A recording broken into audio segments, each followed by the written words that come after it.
Assalamualaikum warahmatullahi wabarakatuh. Perkenalkan, nama saya Aryo Sukmaji dari Offering E29. Akhlak Islam dan peranannya dalam pembinaan masyarakat.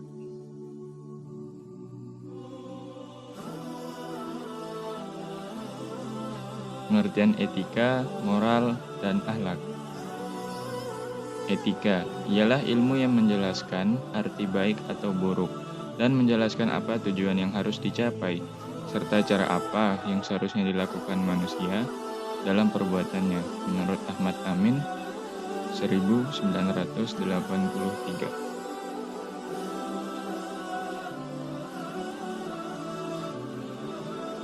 Moral merupakan suatu istilah yang digunakan untuk memberi batasan terhadap aktivitas manusia berdasarkan nilai baik atau buruk.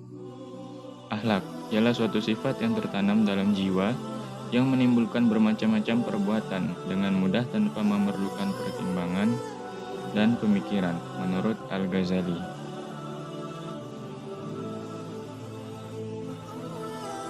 Perbedaan akhlak, etika, dan moral.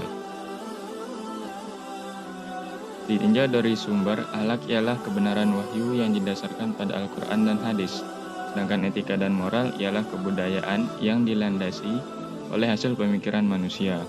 Ditinjau dari objek, akhlak ialah benar dan salah, hak dan batil, serta ma'ruf dan mungkar, sedangkan etika dan moral ialah baik dan buruk, yang tidak selalu sama dengan penafsiran menurut akhlak. Ditinjau dari segi cakupan, akhlak ialah berlaku umum dan universal, tidak terikat waktu dan tempat, sedangkan etika dan moral terikat oleh waktu dan tempat, serta adat kebiasaan yang berlaku.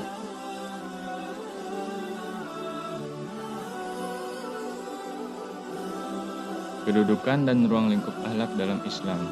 1. Kedudukan akhlak dalam Islam. Akhlak merupakan suatu cerminan sekaligus fondasi dasar karakter diri manusia.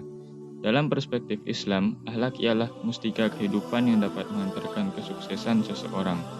Manusia yang tidak memiliki akhlak ialah manusia yang akan kehilangan derajatnya sebagai hamba Allah yang paling terhormat.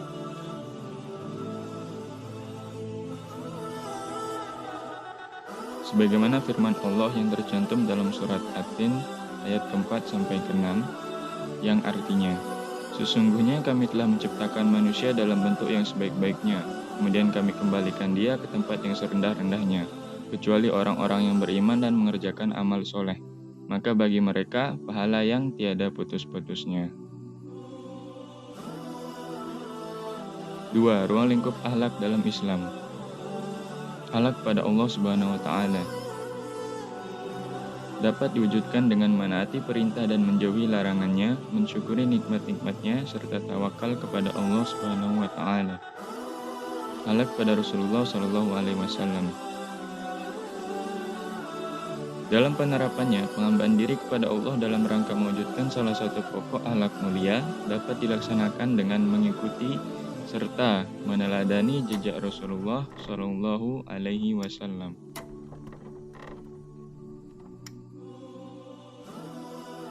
Akhlak kepada sesama manusia. Berbakti kepada kedua orang tua. Allah Subhanahu wa Ta'ala sangat memuliakan hamba-hambanya yang berbakti kepada kedua orang tua. Seringkali dalam kehidupan bermasyarakat, kita sering mendengar sebuah pepatah yang mengatakan bahwa ridho Allah Subhanahu wa Ta'ala bergantung pada ridho orang tua. Dari penggalan pepatah tadi, dapat ditarik suatu pemahaman jika kedudukan orang yang berbakti dan memuliakan orang tua mereka mendapat kedudukan yang istimewa.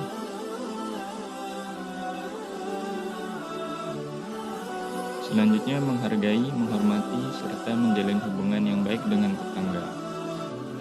Islam mengajarkan akhlak yang perlu dibina dalam lingkungan tetangga. Tetangga merupakan lingkungan terdekat dengan tempat tinggal di mana kita berada, yang merupakan pihak yang lebih cepat memberi pertolongan jika terjadi kesulitan, sebagaimana firman Allah, yang artinya, beribadahlah kepada Allah dan janganlah kalian mempersekutukannya dengan sesuatu apapun. Berbuat baiklah kepada kedua ibu bapak, kerabat, anak-anak yatim, orang-orang miskin, tetangga yang menjadi kerabat, tetangga yang bukan kerabat, dan teman dalam perjalanan. Quran Surah Al-Nisa ayat 36.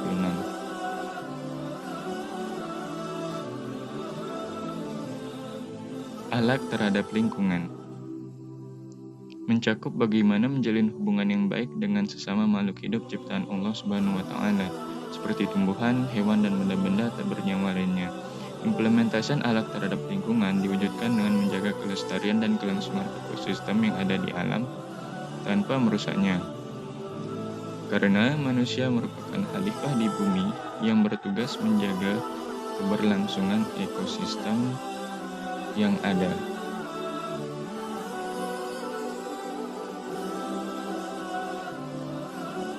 Selanjutnya, proses pembentukan akhlak dimulai dari pembiasaan.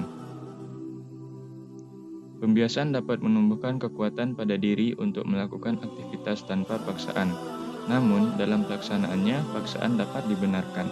Hal ini karena sesuatu perbuatan yang dilakukan secara terus-menerus lama-kelamaan tidak menjadi paksaan dan kemudian berubah menjadi kebiasaan yang menuntun pada lahirnya akhlak yang baik.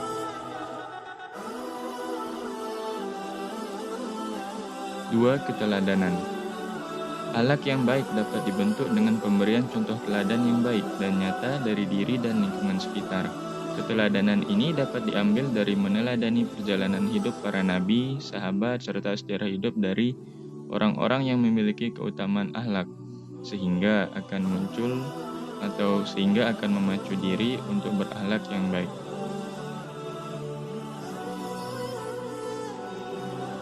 3. Refleksi diri.